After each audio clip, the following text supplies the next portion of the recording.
And this certainly has to be the most historic telephone call ever made from the White House. Challenger, only seconds after leaving the launch pad, according to NASA, has exploded. It just has the same seats that a normal car has. It's literally a normal car in space. And we're going back to the moon, back to the future, and this time, back to stay. I should tell you that the first mission is scheduled to land on Mars on July the 4th, 1997. We will undertake extended human missions to the moon as early as 2015. We launched a new spacecraft as part of a re-energized space program that will send American astronauts to Mars. We will not only plant our flag and leave our footprint for an eventual mission to Mars. What you're seeing here is a mirage. It is Photoshop, but it's has to be. 5, 4, 3, 2, 1.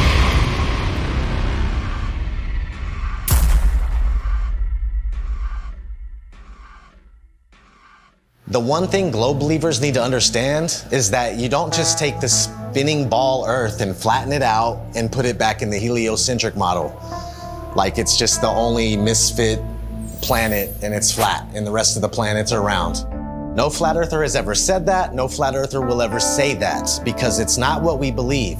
The Earth isn't a pancake floating in outer space, and you will never hear a flat earther say that. And if you would ever actually take the time to study it for yourself or hear a flat earther through, then you would find that it's much different and things would actually make more sense. They've got the narrative controlled to where anyone that goes to search for this, they're gonna see pancakes floating up in space, you know, and it turns people away. Or they see a snow globe out in the middle of space with water falling off the sides, and they're like, what is this? It turns them away. The mainstream agenda was to push their false narrative, all these hit pieces on flat Earth. 2016, 2017, that was pretty much the end of the YouTube era where we could actually find real evidence, real content. Any search engine, the algorithms are suited to their favor. You're gonna see all the hit pieces, you're gonna see all the stuff that's there to debunk flat Earth. So it's just, it's almost impossible to get the real information. YouTube played their part in it, and not just cherry picking which videos they wanted to show, but deciding whether or not they wanted you to subscribe to somebody. So on several occasions and with several different content creators, I'd press the subscribe button to then find out several days or several weeks later that I couldn't find that content creator, assuming they'd either been deleted or they'd been censored beyond belief. And of course they had been, because my subscription that was previously made was no longer there. And I know that I hadn't unsubscribed to anybody. And then resubscribing, you'd find again that down the line that the same things reoccurred. There's a major campaign by Google and YouTube and all of these corporate lying companies to discredit the flat Earth. Why do they have that disclaimer under every video dealing with the topic of flat Earth, that it is an archaic, antiquated, outdated model that the ancients used to believe in? Of course, the ancients were stupid. They didn't know how to build Gothic cathedrals, and they didn't know how to build cities and pyramids. The problem is, people that think that flat Earth is stupid think flat Earth is stupid because they're thinking of a stupid flat Earth. And they ridicule and make fun of flat earthers. It's absolutely ridiculous. Since 2015, the content providers for Flat Earth have had a living hell. We have been ridiculed, we have been trolled, we have been censored beyond belief by YouTube. It's really difficult to get the truth out there. YouTube controls the algorithm. Who owns YouTube? Google. These are these big corporations that came in and said, the flat Earth is getting way too big. People are finding this out. We don't want them to find this out. This will just completely destroy our agenda that we've worked so hard for. We're losing it because of our own technology that we created. So they had to get involved. Withholding information and knowledge is a form of control. Now, for new people coming into the subject, if you research Flat Earth, the Google analytic will give you government hate propaganda against the Flat Earth truth. If you go to Google and try to find anything Flat Earth related, then the first thing that's going to pop up is the Flat Earth Society. And that is something that has absolutely nothing to do with this movement. In fact, it's a completely made-up organisation in order to deter anybody looking for some sort of truth. so that you'd first of all get to that page, you'd see these ridiculous accusations and this spinning disc illusion that's going upwards in space that I can assure you nobody believes in. If the globe model was as strong as they claim to be, then there wouldn't be so much concern with anybody talking about a stationary Earth model. Now, everything's fine in court until somebody walks in with a load of shit on you.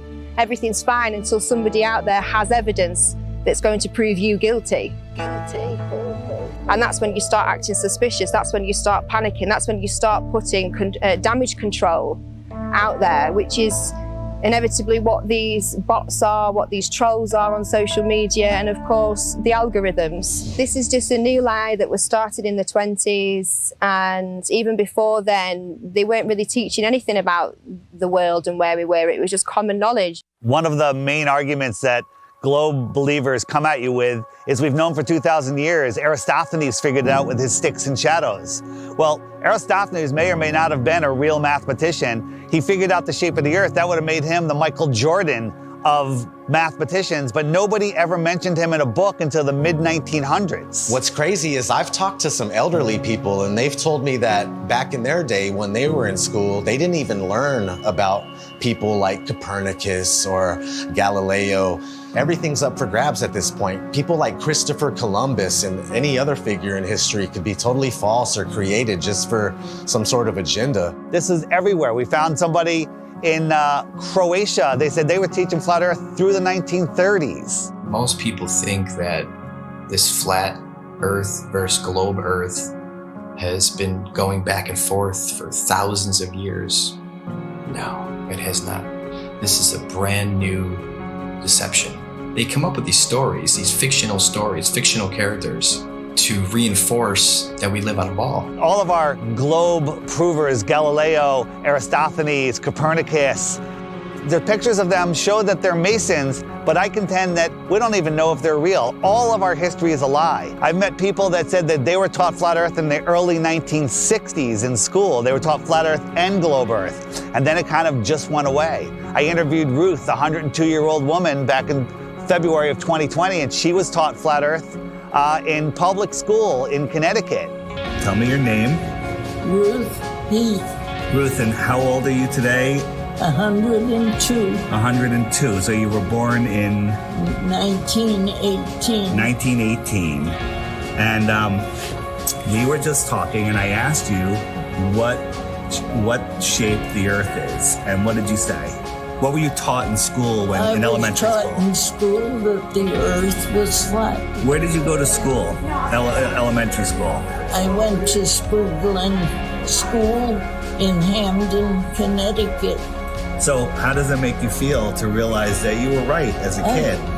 It makes me feel better. It does make you feel better, right? Oh, it makes me feel alive. Oh my God, that is so true. My whole life, I believe, yes, what I was taught. That's and then right. when I discovered the flat earth. You feel better about it. Because we are the center of creation. That's right. We are important. That's right. We are here. We are God's children. And when all the problems that are happening in this world today. I'll give you some good news. A lot of the problems that they report on the news aren't even real. That's right. That's right. They're just keeping us in fear. Keeping up. That's right. That's right. That's right. I understand that. I understand. They just say what they want people to know. That we never went to the moon? That was all fake? Is that right? That's correct. I saw that all happening. Yeah, so did I, and we all believed it, but that was just to reinforce that people to believe they can live on a ball, they can walk on a ball. It's such a lie. It's such a lie, but knowing the lie is like going to a magic show. I woke up. Yes, that's what we call it. We call it red. This is your moment of waking up. It's when you go to see a magician and you know how the tricks are done, and the magic no longer works on you, and you're free from the illusion. So knowing this is going to free your heart. Cry. Yeah, it's okay. It makes me cry. Happiness. Yes. Tears of joy. Yes. Thank you. All right, Rick, give me a hug. Here we go. All right. Thank you. Rockefeller seems to have a role in this. He started the General Education Board and continued being involved with the educational system. The fact of the matter is, the people that have been in control, they're in control now, and they're going to continue to be in control, whether they pass it down or change the name, whatever it may be. But yeah, I mean, whenever Rockefeller's name is tied to something, it's always something to question, that's for sure. That's a huge red flag for me, that they can come in and change everything we know, all of history, and turn it into deception, and keep teaching the deception over and over and over again until it becomes the norm. The same man who said that he wanted a nation of workers and not a nation of thinkers. This was the same person who was found guilty of antitrust violations around the turn of the 20th century, who then went on to get his fingers in all of the education systems, of course with the promise of, I'll give you money, I'll make sure that your school has everything that it needs as long as you push these textbooks, as long as you push these narratives and you push these ideas. I'm going to give you a nation of workers and not a nation of thinkers. And that's exactly what we've become. Now, this should tell you something, why we can't talk about, literally, the thing that we're standing on. Why is that? Knowing that there is a creator, absolutely. That is one of the main reasons to hide this. But, at the same time, it's nowhere near comparison when 1 billion people find out that there's more land. It's about hidden land. I think there's possible they could be hiding land in here somewhere with us. And I think that the Antarctica Treaty is very, very, very sinister, and there must be something else going on. They went really, really, really tough with their implementation of the Antarctic Treaty and everything else, and just to keep people away from the truth. They didn't want people to know about more land. Haven't we been fighting over land forever? Isn't that what always happens? Countries fighting over land, but not on the outskirts of Antarctica. Oh, no, no, no. No fighting there. They're all in agreement. You can't go there. You can't explore any of it. That treaty was in effect in 1959. It can't even be questioned until the year 2041. The longest lasting treaty that all of the world signed on to at the same time and is still in place. Antarctica is the container of our world oceans. What is beyond Antarctica? Why is the government hiding Antarctica from us? Why is Antarctica completely off limits except for taking a tour of a little peninsula off of South America, which is nothing? And people go, well, you can go to Antarctica. We spent months trying to actually do it. I was going to send a crew. They won't call back. You can't even go there. There's one peninsula where you look at penguins. Exactly. And then you think, I have some friends that went to South Pole. Yeah. They put them in that little island with penguins. You can't just saying you went to Antarctica and you walked around it. He's like being in New Jersey and saying you were chilling in California. It's huge. There's about 100 different companies that you can spend a lot of money to go on a little guided tour of just that peninsula, but all of those companies are owned under one umbrella. One person controls them all. They don't let anybody explore Antarctica.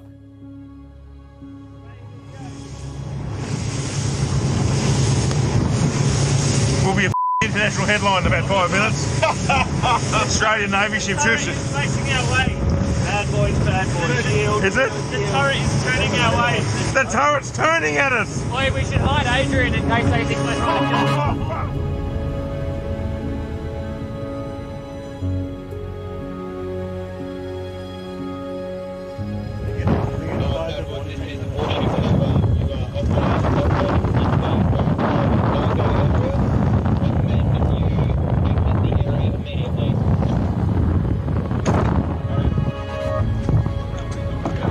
We're just traversing. Is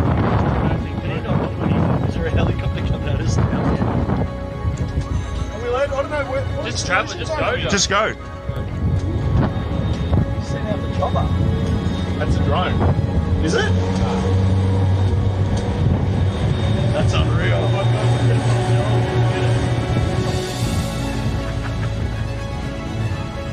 When people say, why the lie? One of the main answers is they're hiding more land. What if we can truly become free. The whole reason for this is because of more land.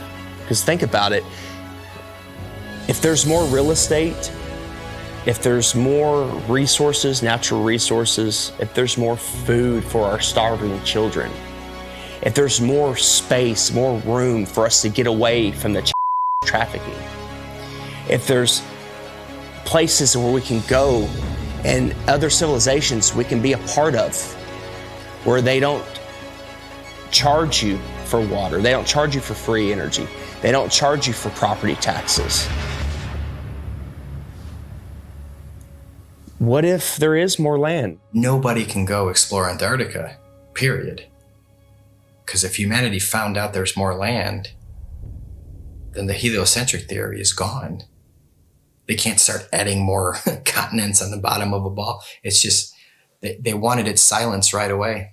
There is evidence out there through old maps, namely the 1,000-year-old Japanese Kawabashi map, which shows continents and lands outwardly of what they call the ice shelf or the ice wall. So why are they teaching the globe model? Well, you see, the globe is a container, and it's a container of all the known land. The Jesuits and the Freemasons, they needed a new model because they wanted a new world order. Because right now on a ball or in a snow globe, there's only 7 continents. That's all there is. So everything is very limited. We have a limited supply. Resources are very scarce because the Earth is a globe, right? It's cut off, everything's cut off. If you open it up and there is more land, then there's plenty of resources. More land means more resources. Well, that's huge if they're hiding something like that. There's a scene in The Truman Show where Truman is like, I want to be an explorer when I get older. I like to be an explorer, like the great Magellan. Oh, well, you're too late. There's really nothing left to explore. Imagine if there's like all these beautiful places to explore still, and finding out that there's all this land, it just opens up the door for discovery again. Have you ever heard of the eyewitness testimony written in the books, The Iron Republic, The Smoky God, Worlds Beyond the Poles?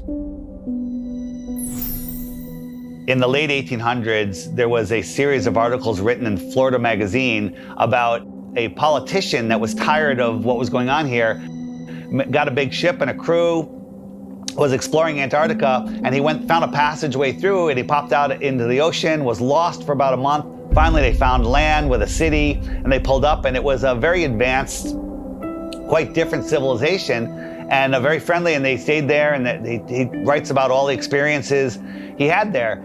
In the late 1800s, they were talking about more land beyond Antarctica. Remember, the word extraterrestrial means extra land. They're telling you that there's more land in here that they don't talk about. There could be more land in some of the oceans where it's just all blue on the map. Nobody knows. You're not cruising around on big ships or flying over it on planes and looking, nobody's out there charting anything. Have you heard of such a thing as no-fly zones? For instance, you can't fly in certain areas near the Arctic Circle or the Antarctic Circle. The reasons being is because there are lands there that we're not supposed to know about. They don't want those lands to be discovered. All these corrupt systems that are stealing money from us, kidnapping our children, just doing horrible things. They rely upon the cattle staying on the ranch, the slaves on the plantation. That's why Flat Earth is the most important knowledge we can obtain, is because there is more land. Don't look at us and say, go prove it. They won't allow us to go prove it. We're not the lazy ones here. We're being restricted from going to prove this to you. So because of that, of course we're going to speculate. It's a red flag. If that's not a red flag to you, I don't know what is. They won't allow us to go. Allow us to go. If we go and there's nothing there, I'll admit I'm wrong. But all signs point to that they're hiding more land. You have to have permission to do everything. You have to have permission to marry the love of your life. You have to have permission to travel down the road. When we have the inalienable right to travel from point A to point B, you people think you're free? You're not free. You're free-range chickens. That's what you are. You're free-range chickens held in an area. You're not allowed to go past it. If not, you go to jail or you get shot. Stay on the plantation, do what you're supposed to do, pay your taxes, and shut up. Right? Well, if there is more land, and I sincerely believe that there is, then that's the perfect reason to lie to everybody. And it's not just about hiding a place for more resources and where else we can go and dig for gas and gold. It's not about that. They're hiding freedom. They know that as soon as we all find out that there's another place to go without dictatorship, that we'd be gone. There's endless amounts of everything, and there's so much more land out there, and there's many places to explore, and they just want to keep us here in the middle of the pond, stuck here thinking that this is all there is. What happens to the price of gold and all natural resources if there's more land? Gold can't go to $1 an ounce. Gasoline can't go to 20 cents a gallon. We can all have, thousands of acres of land to ourselves. The whole system crumbles. The entire system crumbles, period. On the other hand, we have the North, which is also off limits. I went on my first official trip. I was going with my father and my grandpa Sinclair up to the North Pole. It was a very glamorous destination. I figured I was finally going to be let into the reason for the existence of this high security Arctic base. That was exactly right. We drove slowly through and past the buildings on a special top secret mission.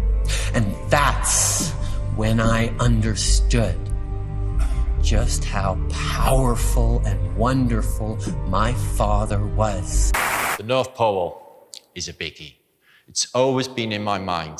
I've juggled with the idea, is there hidden land? Could they have possibly hidden a continent in the Arctic Ocean, which is seemingly an ocean? They could hide land there. Many old maps will show you the Hyperborean, 4 continents, and in the center, Axis Mundi.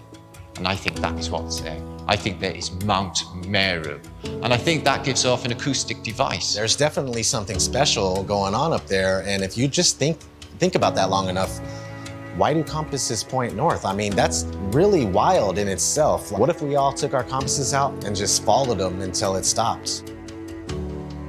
A compass will always point north, towards the magnetic north. There's some kind of force or some type of energy, frequency, vibration that's pulling that needle to the north.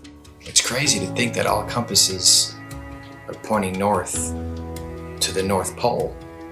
No compass points south. There is no South Pole. There's no compass that's going to go south. And no, it's come to the north. There's something there. I think we can all agree there's something there. And it's crazy that they cover it up. They've covered it up for so long. There's ancient civilizations, the Nordics, there's people have talked about, the Rupert Nigra, the Mount Meru, the giant magnetic mountain at the center.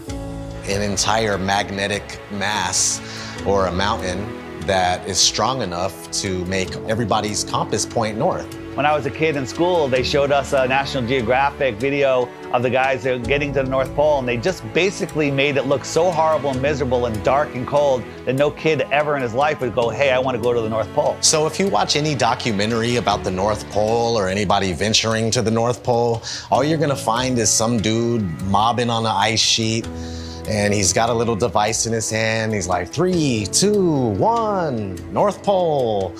And that's not the North Pole, man. That's I just don't know what this is. It's a map. My father showed me a map like this once. Inside the circle is your world and my world. Many others. No one knows how many. The dark tower stands at the center of all things. And it stood there from the beginning of time. And it sends out powerful energy.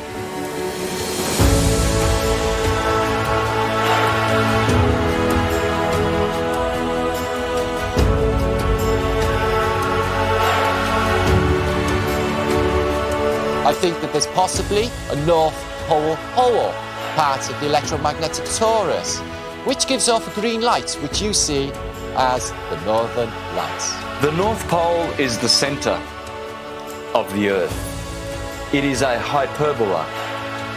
Because we live in a toroidal field solar system, there must be a plane of inertia intersecting it in the middle, and there must be a hyperbola, hourglass, in the middle. In the Srimad Bhagavatam, Canto 5, it calls this Mount Meru. And why are we not allowed to go anywhere near there? Well, simply because you cannot go there. It is a magnetic toroidal hyperbola. Therefore, there is no way that you can fly anywhere near the North Pole in the center of the Earth. Admiral Richard Byrd said he found more land in the north as well as the south. There's a book called The Smoky God of a father and son that ended up finding more land in a race of giants with technology beyond your wildest imagination. Cartographers have charted, maps with land in the center, where all compasses point. There's just a lot of evidence pointing to more land. So yeah, 100%, I would put my life on it. There's more land at the north. It's just as heavily guarded as the south. Can't go check the north and yeah, let me go check. I'll take some pictures and videos and come back. You're not even gonna get that close. You're gonna be turned around, the same as the south. All the way up until the 1600s, they had 4 land masses around the North Pole region. And right after the 1600s is when it slowly started disappearing until finally it was all gone. And you can verify this for yourself if you just go back before the 1600s and look at maps of all sorts. You'll see these land masses on each one, and then sure thing, these land masses just started being deleted from history. So what are they hiding at the North Pole? If we sit back and observe all of this evidence, this eyewitness testimony, the verdict would come back guilty. It would come back guilty. Okay. You are moving 1,000 miles an hour as Earth rotates. You are moving 18 miles per second in orbit around the sun, and you don't feel any of that. Okay?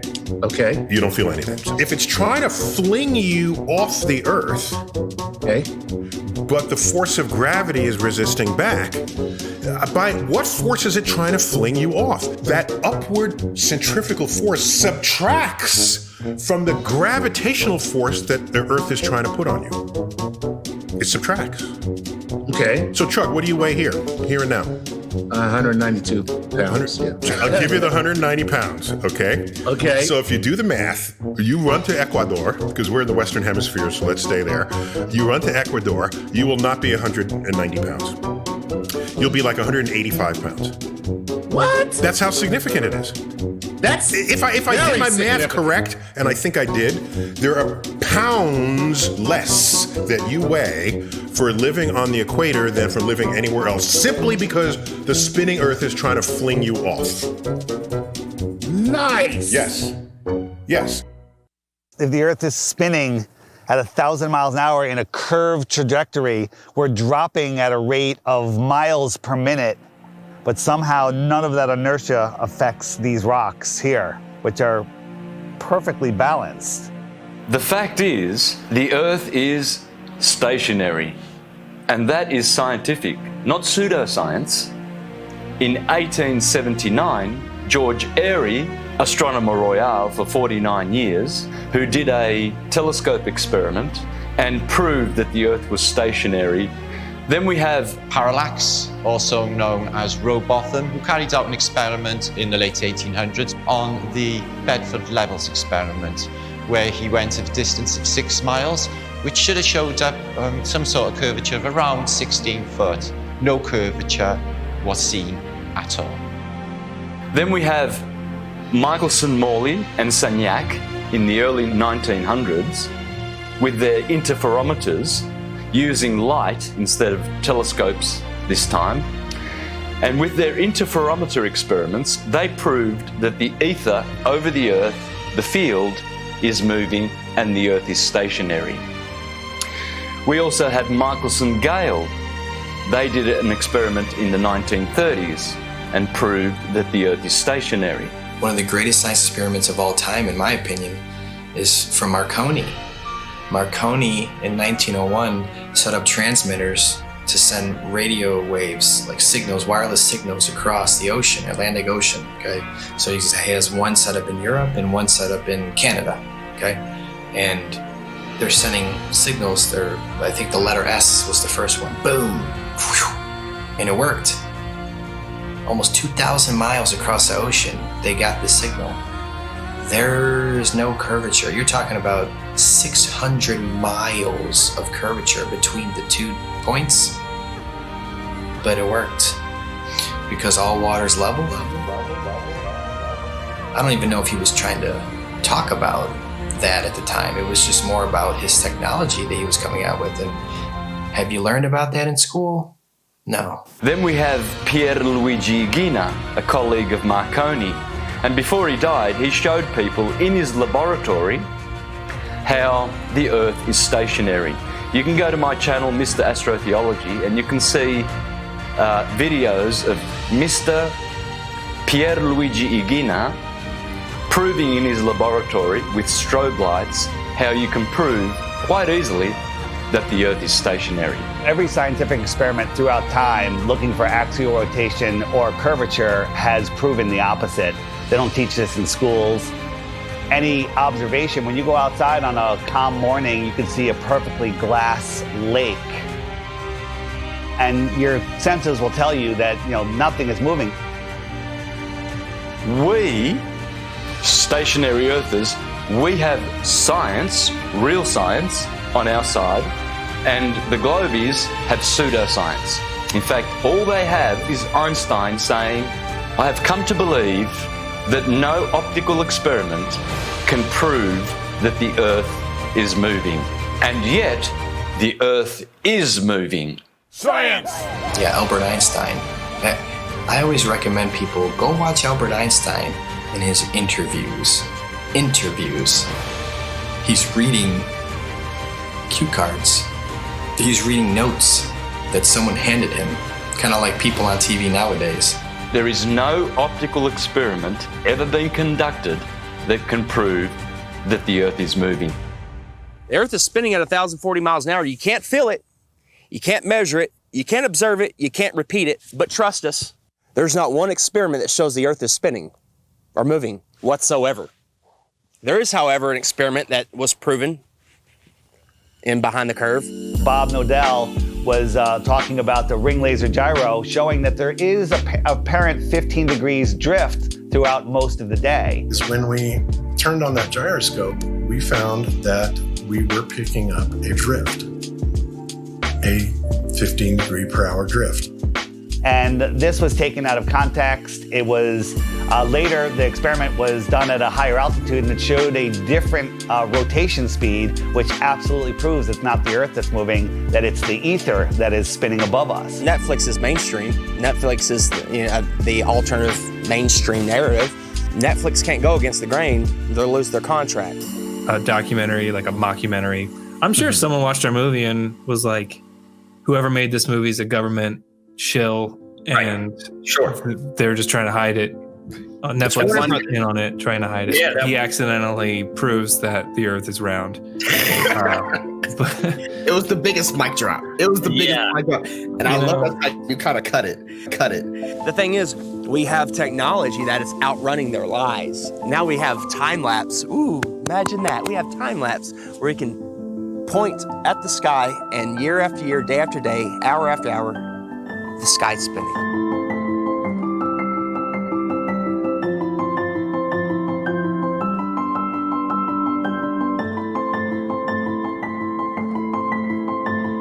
Every day there should be different stars random stars in the sky if we are traveling at 650 million miles an hour, which is Mach 870,000. Do you really believe that every year we move through space at 5.5 trillion miles every year, and yet every year the same stars keep turning over our Earth? Aries, Taurus, Gemini, Cancer, Leo, Virgo, Libra, Scorpio, Sagittarius, Capricorn, Aquarius, Pisces, year after year after year, and yet none of those constellations distort, change shape, get brighter. There has never been, in recorded history, we have never seen any star get brighter or dimmer or any shape of those constellations, which are still recognizable today as they were thousands of years ago. They never suffer any parallax or distortion. Polaris has never moved in all of recorded history. Point your camera up at Polaris and do a time lapse and watch God's perfect timepiece spin above you.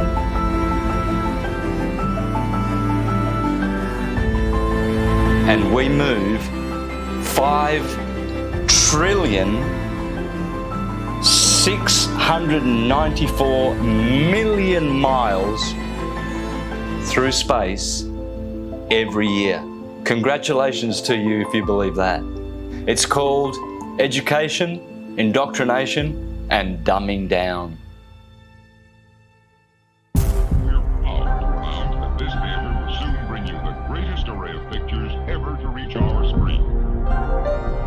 If you look back in history, you got Universal, their company. They started off with a logo with a globe in it, but it wasn't until like the 1920s that they actually had the motion one where it was a spinning globe.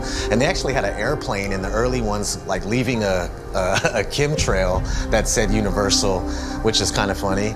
Nobody has been high enough to even see what it looked like. They were definitely trying to instill the image of a globe in people's heads, because obviously early on in the movie industry, they were one of the most popular companies to make movies, so people were going to the theater and seeing this globe.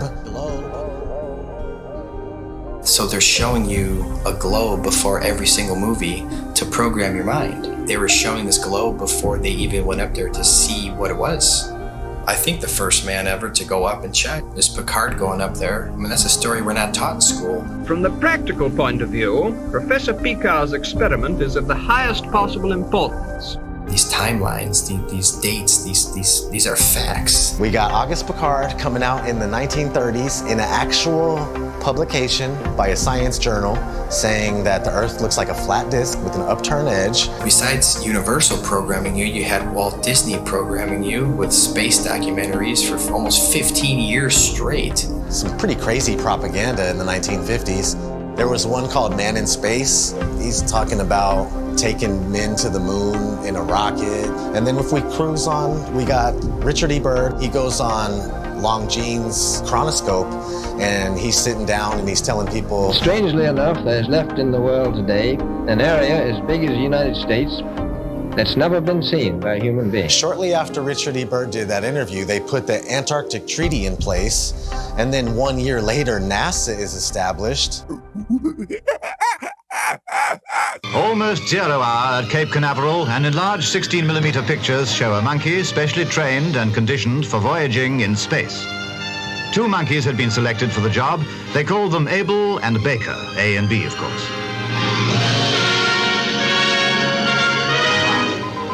In fact, the monkeys came down safely near Antigua. Reported none the worse, after blazing the trail for human space travel. They come in and they're the gatekeepers for your mind. Like, they're making sure that people think that they live on a spinning ball, and that's their sole purpose, that it has always been their sole purpose.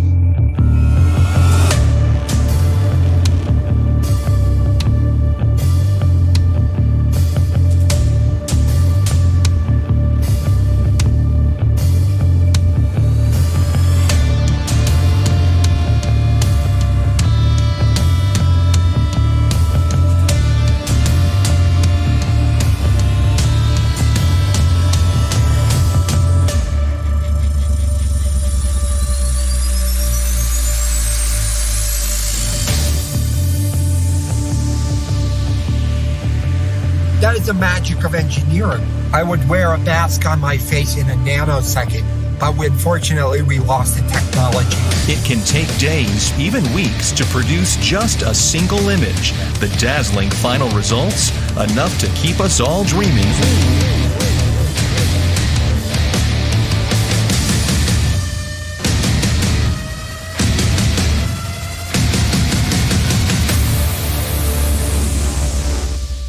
NASA is hiding the frickin' flatness of the Earth. Why?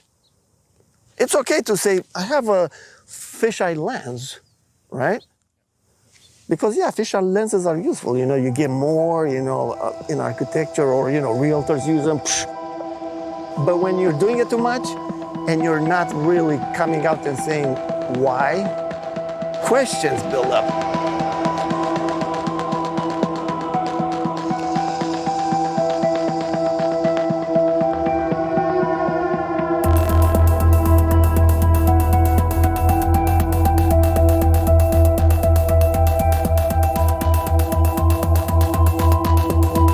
In 1923, a fisheye lens was invented. So these space agencies had a heads up already. And the fisheye lens was originally, I think, $27,000 to purchase. And this is in 1923. I mean, today that's about, what, 100 grand, 200 grand equivalent in cost? And people would tell me, Hibbeler, I'll give you that. NASA is a lying government entity, right? But what about Red Bull? Red Bull is just an energy drink. And I saw Felix Baumgartner jump out of a space capsule. Flat Earthers did a great job of debunking that. Of course it's a fisheye lens, it's not even a question. What most people don't know is that Neil deGrasse Tyson, the science priest of modern day, that everybody loves and they listen to him. Oh, he's so smart. Well, he is a smart man in the sense of he knows that we debunked the out of that. And that dude who jumped out of a perfectly good balloon, Felix Baumgartner, edge of space jump. Now, I don't. It's he wants to. I don't have a problem if he does it, but the honesty of it would greatly diminish what I think people thought he was actually doing. And not only that, they made sure to photograph him standing there with a really wide-angle lens, which curves horizontal lines. So in the photo, you see this curvature of Earth's surface, and he said, wow, he's in space, look at that. No, he's not. At that height, you don't see the curvature of the Earth.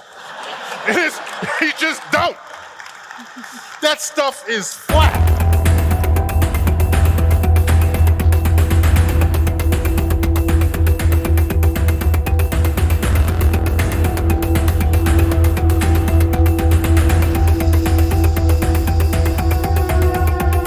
Put so much pressure on Neil deGrasse Tyson to come clean. He had to. We exposed Felix Baumgartner. That's a complete fisheye lens. There's no curvature at all on this Earth, let alone they're trying to sell it as 23 miles up, there's curvature. Even though people will sit there and swear they saw curvature out of an airplane 10 miles high. Okay. So your priest Neil deGrasse Tyson admits 23 miles up, no curve. How do you feel about that? All right, maybe you say that's no big deal. Okay. Even though Felix Baumgartner himself said he could see the curvature of the Earth. It's almost overwhelming. When you're standing there in a pressure suit, the only thing that you hear is yourself breathing. You can see the curvature of the Earth. You can see the sky is totally black. You can see the curvature of the Earth. You can see the curvature of the Earth. You can see the curvature of the Earth. That's 120,000 feet, 4 times higher than most passenger planes fly. So that should make you go, right away, what's going on here? Who's lying, right? But you don't think there's an agenda here? You don't think people are lying here?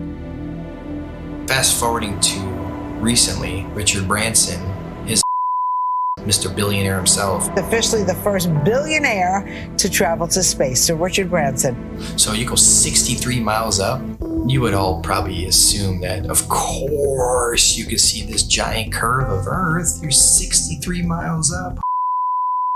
Richard Branson supposedly goes up 63 miles, even though it's nothing but fisheye lens footage. We exposed that.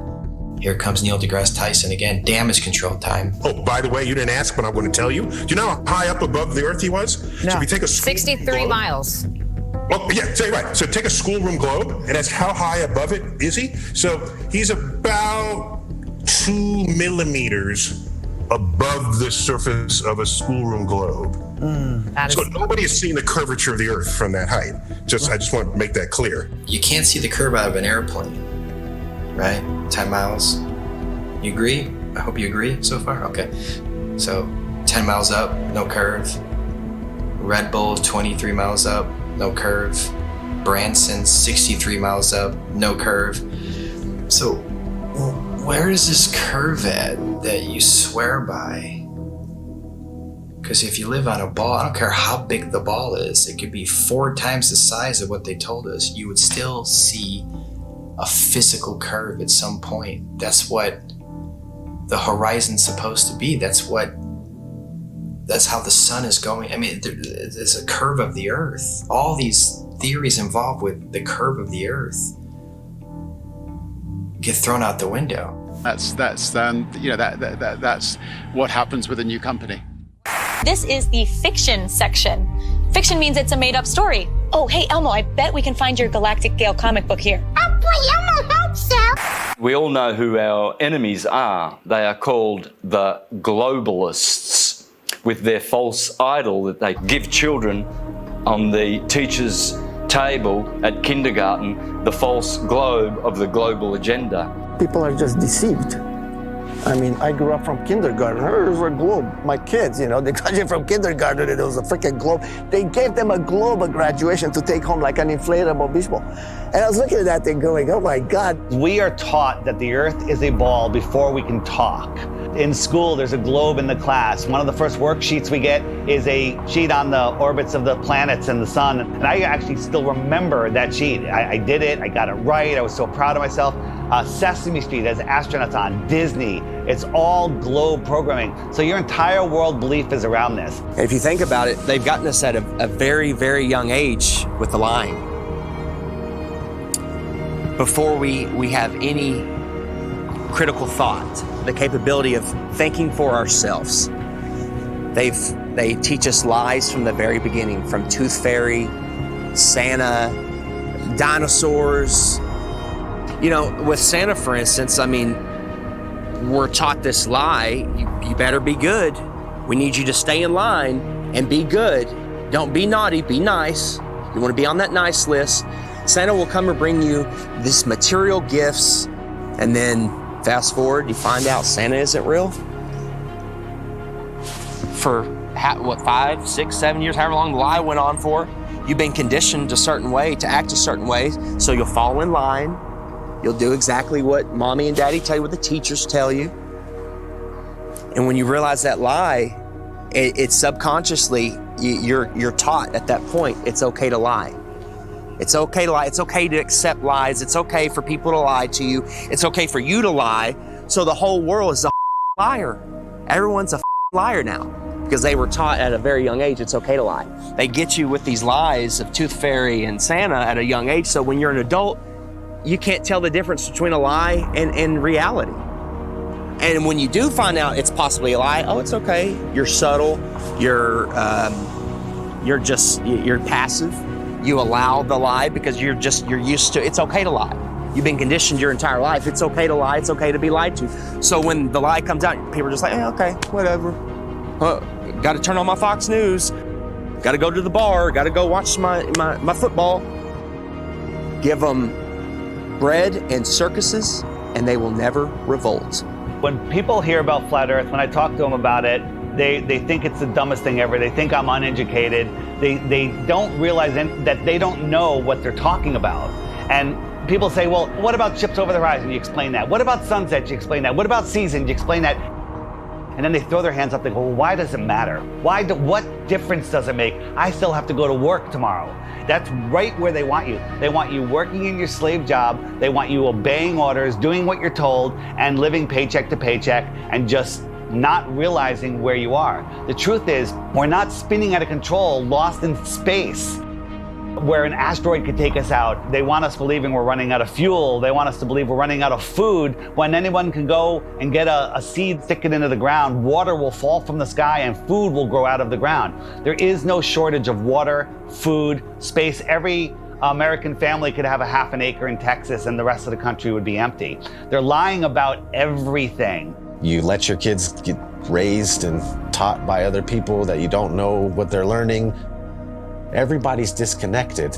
There is no harmony or anything going on with human beings. We're all scattered, disconnected, and pretty much what they're doing with teaching us this whole lie about the Earth being a ball, and you're flying through outer space, and dinosaurs used to roam the Earth, and if these powerful beings could get wiped out by a comet, then what are we gonna do if a comet comes? We're done. So the heliocentric model not only manages to keep us all completely worthless floating amongst the stars in space, but it also keeps us in fear that we're either going to knock into something in the future, or there's going to be something that then bangs into us that causes some sort of horrendous collision and we're all going to die, or maybe, you know, some cartoon satellite has found another planet where there could be like flesh-eating monsters on there, and it's, you know, some sort of crazy that they throw down your face and try and say, you know, this is, as well as everything else that you're scared of, keeping your house, keeping your health, keeping your family together, there's also a chance as well that some rock may fall from the sky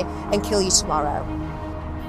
And another thing people don't know is that not only in 1920 did Rockefeller change all the textbooks and come up with his own agenda of what they want you to know, but there was a man named George Lemaitre. I felt like, you know, Einstein passed the torch to him or something. They were good friends, apparently, and George Lemaitre was a Catholic priest. Yeah, a Catholic priest. And in 1920, he said, hey, we came from a Big Bang. It's all about 1920 was a crazy year, huh? 1920, they said we came from a Big Bang. We exploded from nothing. Well, how do you prove that? Well, no, you can't, but that's what was stated. So here's this Catholic priest where, in my opinion, they knew that even though non-religious people knew the earth was flat and stationary, they were trying to group, just call flat earthers at that time. They're flat earthers, they're all religious people. So let's bring forward a Catholic priest. Look, he's not a scientist. He's not government, he's a priest. He's Catholic, he's holy. This is brand new. This isn't thousands of years old. This isn't the Big Bang's been around for thousands of years. Heliocentrism has been around for thousands of years. No, they create fictional characters, Galileo, Copernicus. They create characters to support the New World Order, their agenda. The way they change the entire school system and structure of what we know and all the information and knowledge that we obtain.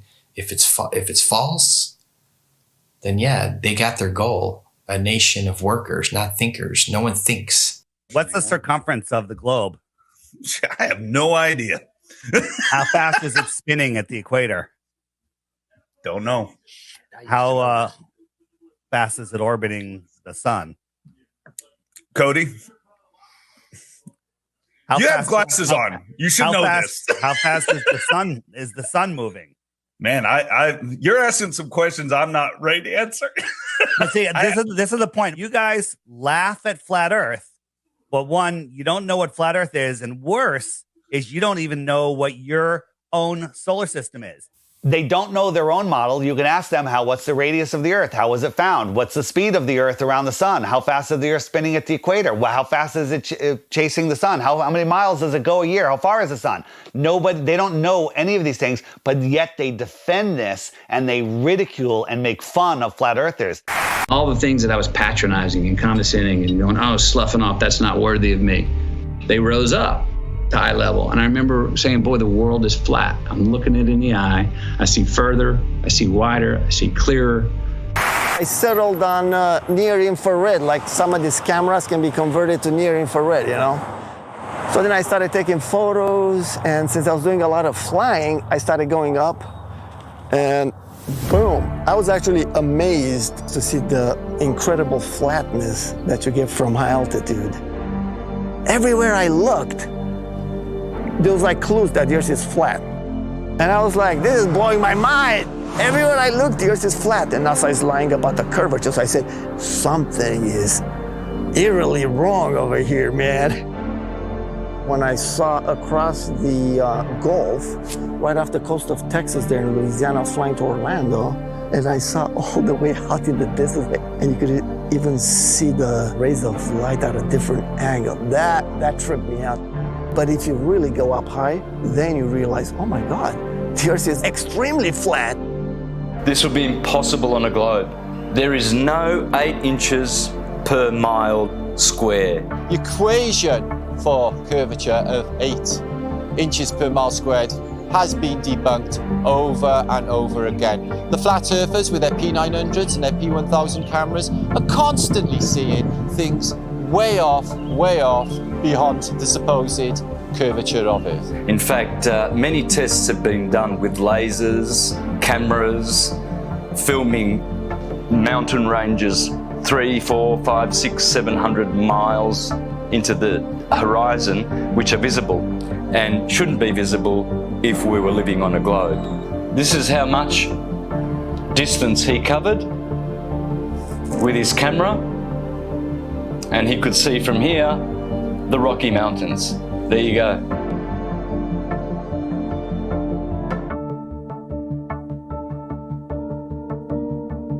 There is no 8 inches per mile square. There's no way you can see 500 miles on the other side of this ball. There's no buildings that are curving backwards. If point A to point B, you're on a ball, you know, they're not gonna be flat up and down like on our flat Earth. They're gonna be like this. There's no tilting. They've measured distances from the base of buildings to the top, level and flat.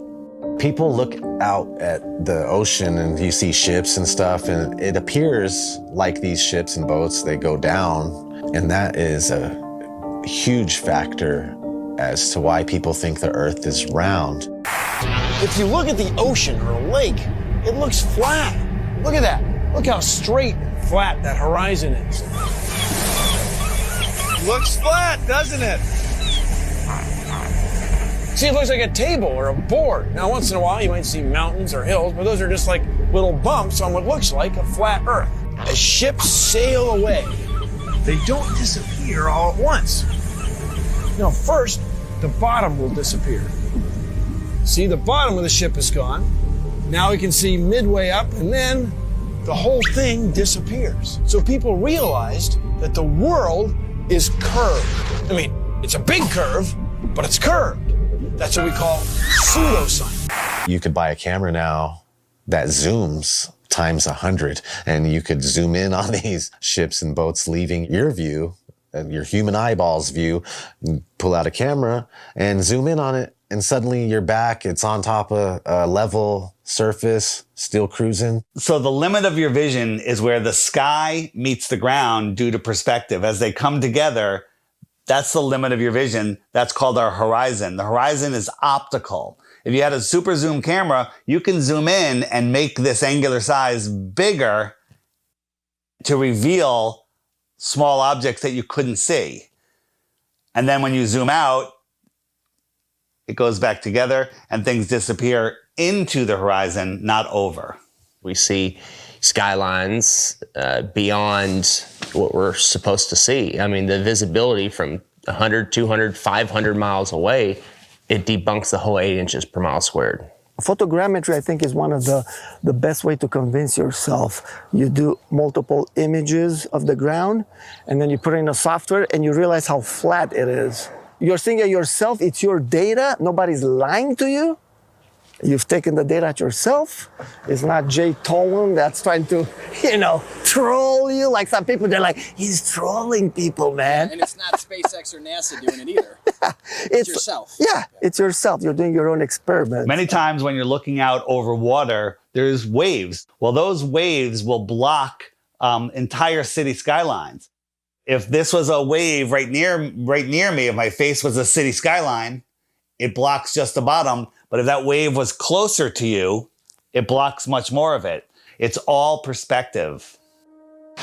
And I thought I wasn't going to get anything that would beat this until I found this photo from Grandmere State Park. This is from Joshua Nowicki. And what you're seeing here is a mirage. Typically, we would not be able to see this. This image would be viewable from much, much higher in the sky, up in space. The story has been one of the most viewed stories on our website ever. They say my explanation is a cover-up.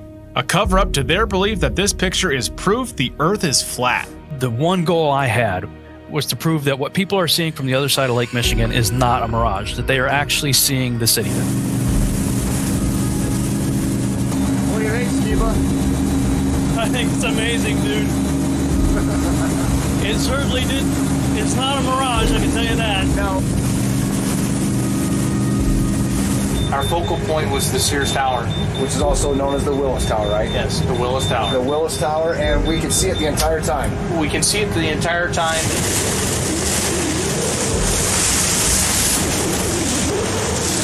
That's not a mirage.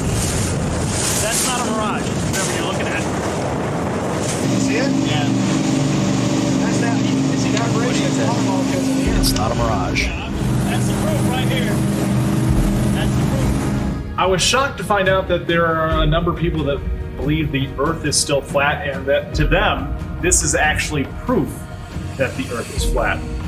One person just questioned me and asking me for a retraction of the articles and lies. A lot of people try and kind of be nice about it. Well, are you sure you did it right? And then they send me links of the Earth is flat. And some are just pretty straightforward about it, and they title replies calling me a deceiver, and that I should check my degree or quit telling lies on television. It got me questioning a lot of things. Were my calculations right? No. You can obviously see Chicago from that far away. It really is the Chicago skyline. We can see things farther and farther away than that and prove it. You can prove it yourself. You can go there on a clear day and see the same thing. You can go do the same tests and prove it to yourself. That's the best way to do it, right? Prove it to yourself. You're not taking anyone's word for it. You're doing your own experiment. It's not a mirage. It's not an illusion. It's Chicago from 60 plus miles away. I mean, we could barely see the street sign a few blocks ahead of us on a foggy day. I mean, they're spraying our skies with shit all the time. You can open your weather app right now and it'll tell you the visibility. That's how far they're telling you can see through the weather patterns. There's so many different factors of why we can't see that far. We're not superheroes. I mean, take any flat and level road around your house safely. Test it out, make sure it's level. But you take your camcorder and you bring it all the way down to the ground and you zoom in and you see all this distortion and it kind of vaporizes and globe heads want to act like this bridge is bending around a curve and there's the curve. It's like, no, it's an optical illusion. That's all it is. This has been replicated many, many times. There is no curvature. Stop fooling yourselves. That even something like the sun, when it goes across this huge plane, it sets and it disappears due to perspective. So you're seeing it come and go on such a vast plane. It's so huge that the sun could come through and go so far away that it just goes out of your view and behind so many false horizons, i.e. mountains, trees, forests, city buildings, just really tall things. Keep in mind, the sun is much smaller and close.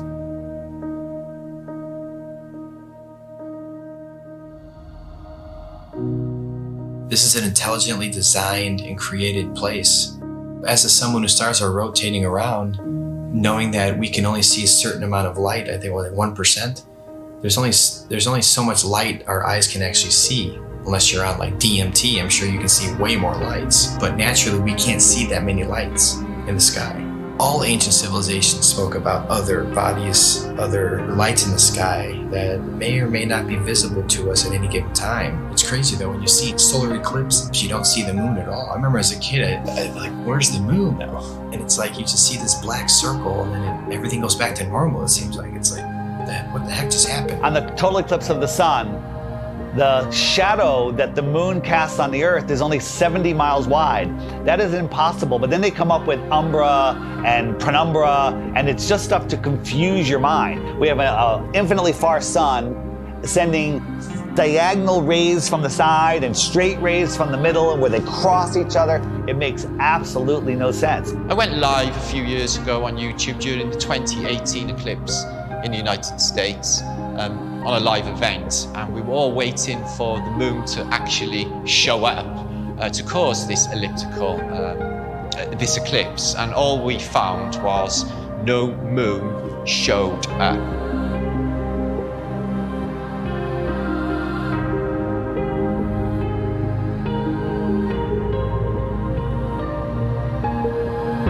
So that blew my mind, to think that there was actually no moon visible, yet this effect of the sun literally being covered by an object I had witnessed. Why can't we see the moon approach the sun, eclipse the sun, or exit the sun? And we don't. We just see a black circle eclipsing the sun. We never see it next to the sun. Now people say, well, it's because the sun is so bright. When the moon is totally eclipsing the sun, you should be able to see the features on the moon. You should be able to with a regular camera, with your regular eyes, with an infrared camera, but it has never been seen. There's only been anti-flat earthers that will fake an image and fade it into a picture of the eclipse. There's no video of it. Think about what an amazing video would be if they could film it from the International Space Station or from the moon itself. Never happens, because I don't believe the moon that we see is what's eclipsing the sun. There's lots of ancient mythology about other dark bodies. There could be anomalous bodies up there. They're not actually visible to us. A celestial body that we perhaps can't see, because there's on the spectrum of light, we can only see 1% of all the light rays, gamma rays, X-rays. We can't see these certain frequencies and energies and lights. What happens is the sun is eclipsed by the so-called moon, but it's not the moon, it's actually the north node. There's been, times documented in the past where there's, this eclipse, and the moon's supposed to be eclipsing, and there's no moon anywhere in the sky. Nowhere.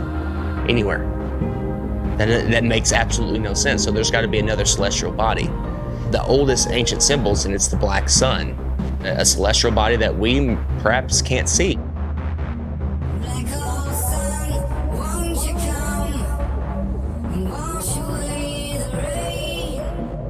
A lot of ancient civilizations always spoke about a black sun. It's like, why are they talking about a black sun for hundreds, if not thousands of years? And that information now is turned into, oh, the black sun is an evil thing. It's like, well, yeah, of course, that's what they're selling it. They're selling it to you as an evil thing to stay away from it. They already don't want you to like the real sun in the sky. They push it so far away. They want you to not care about it.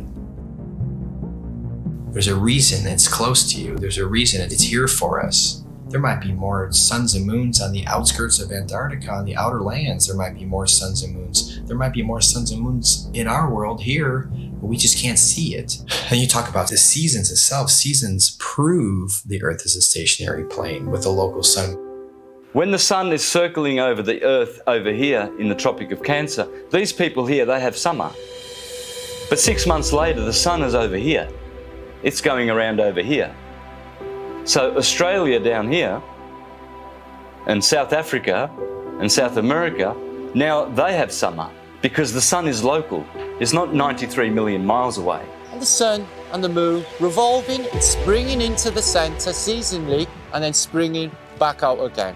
This makes perfect sense than a spinning ball hanging on an invisible skyhook at a degree of 6.66 of a supposed axis, which tilts the Earth. People need to stop defending a theory that they were taught in kindergarten. So at sunrise, every sunrise should be arctically cold because that is the most severe tilt possible. And to make it worse, in the northern hemisphere, in the heliononsensical model, the sun is 3.5 million miles farther away in our summer. But when the sun shows up on the horizon, I can feel the heat on my face immediately. I can get a suntan in June. But in December, at solar noon, when the sun is at its highest point in the sky, I can look up at the sun and barely feel the heat on my face. And also, it's 3.5 million miles closer. The whole tilt thing doesn't make any sense. And when the sun is on this side, it only illuminates this part of the Earth because it's local. And this part is dark, that will be night. So it's quite easy to understand day and night and the seasons and explain them on the flat Earth than it is with the globe model. The sun, moon, and stars are rotating around our heads like a perfect clock, and it goes out of your view as taking the light with it. This is an intelligently designed and created place. The sun does move about 15 degrees per hour through the sky, but when it gets close to the horizon, it kind of stops and it stays there and it moves at a different speed. I filmed this several times with my drone. No humidity and not over water. And it'll just stop and sit there. And then it kind of just fades away as it goes into the distance. But at the same time, because of perspective, I have friends that were down at the beach that saw the sunset 10 minutes earlier from the bottom up. And that's simply because they're looking across a span of water that has a hill with trees, a tree line on it, which is hundreds of feet over their heads. But from their point of view, it's at eye level. And as the sun moves away, it just gets eclipsed by the tree line, which they think is eye level, but it's high up in the sky. Water. It's always flat, always level. So starting at the northernmost point, as far as I can get, of Lake Michigan, and then traveling south, you can see that red line here, that the body of Lake Michigan is 574 feet above sea level, and it's level. There's no change in elevation, there's no curve. This cross-section shows what an undisturbed body of water looks like, and that's level. We know that to be true. There's three properties of liquids. They have mass, they take up space, and they always take the shape of their container. The physics of water is to find and maintain level. So if it's in a cup, to this lake behind me, to the seas, to the oceans, that's why I call it sea level, because it's flat and level. No matter who tries to sell you the idea that water's curving over a ball, it's just not happening. That's the number one proof right there, just water alone. Water alone proves that the Earth is flat, because water always finds and maintains level, period. Water does not curve. In its temporary state, it's finding its level. Once it hits the ground and finds its level, it remains level. I never even thought of the idea of water maintaining its level, and that alone just was like mind-blowing. Like, absolutely, water has to maintain its level. Like, it's always, if it's calm and there's nothing going on, you know, it's, you look at a lake, it's just chilling flat. It has to be. It can't curve. There's nothing you can say or do to ever show water bending or curving. Water needs to be contained. No matter what you do, it's going to remain level. The flat Earth proves beyond a shadow of a doubt the existence of intelligent design, a creator, and we are all important in the center of the universe. Yes, it is absolutely imperative that we know that there is a creator, that the sun, moon, and stars revolve around us, that we have a purpose. We are at the center of the universe. I didn't become a millionaire until I realized I was at the center of the universe. Now I have a purpose. Once you understand that you are at the center of creation, everything changes. And basically, we're unplugging from the matrix. We're unplugging from the heliocentric system.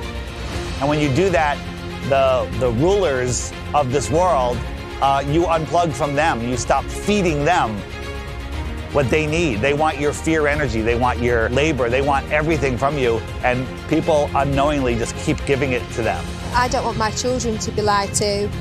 And I don't want my grandchildren to be lied to either. So if this is going to stop, it starts with you and I. You know, they inherit all this stuff. You go to school and they teach you. When I was in grad school, man, I was shocked that most of my classmates were not really interested in learning. They were interested in passing a class. On the one side, tens and tens of scientists proven that the Earth is stationary, and we have nothing on the globe's side, so the Earth is stationary. No one thinks how easy it is to do this, and they pulled it off, unfortunately. But we're here now to completely reverse this, and people hate on us from the left and from the right. Everyone hates on us. Like, shut up with your flat earth stuff. It's not important. It's the most important thing. It opens the door for everything else. You want to know the truth? You have to know where you live.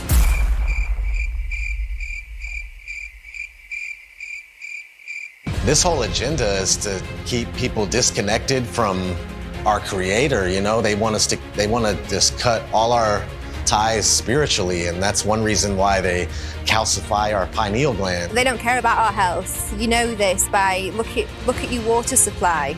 Even the water that you'll drink yourself when you go and buy bottles of it, it's got chlorine in it, it's got fluoride in it. These are all chemical waste products that they then rebrand and put in our drinks and tell you, oh, well, it cleans it. We'll also take away all of the medicine that's kept people alive and well for centuries. And they'll tell you, oh no, that's not good for you, that's not safe for you. Here's our product, here's our petroleum-based medicine that they've been pushing on us for the past 100 years. And of course, look at people's health, look at the world's health. Are we a healthy nation? Is any nation a healthy nation? No. And who's in charge of healthcare? The governments, the corporations. So it seems like everything that they touch turns to shit. So why do we allow them to touch everything? Stop defending Rockefeller, Rothschilds, all these goons, these people that want the New World Order, the modern day people, Bill Gates, Schwab, all these people that they're pushing for it and they feel like it's almost there. And we're sitting here fighting it. We're sitting here trying to wake the world up so we can have a peaceful and loving world again. And you're attacking us. Whose side are you on? We're trying to take these evil entities down that suppress our knowledge. We're trying to give knowledge back to the world so we can become powerful again. If there's more land, if 1 billion people found out tomorrow that they can all go to outer land space and visit other tribes and civilizations and explore technology and animals, the whole system would crumble. And I know there's a lot of people out there, celebrities, people with big shows, big names, with big followings that know the truth of this world, and you're keeping quiet just to protect your little empire. Well, now it's time to say something because the empire is falling. If we don't do something now, all of this is going away and they're taking over this world. So speak out. It just takes one celebrity, one person with a big following, and then it goes viral and then the entire system collapses. All of this world control is based on the heliocentric lie.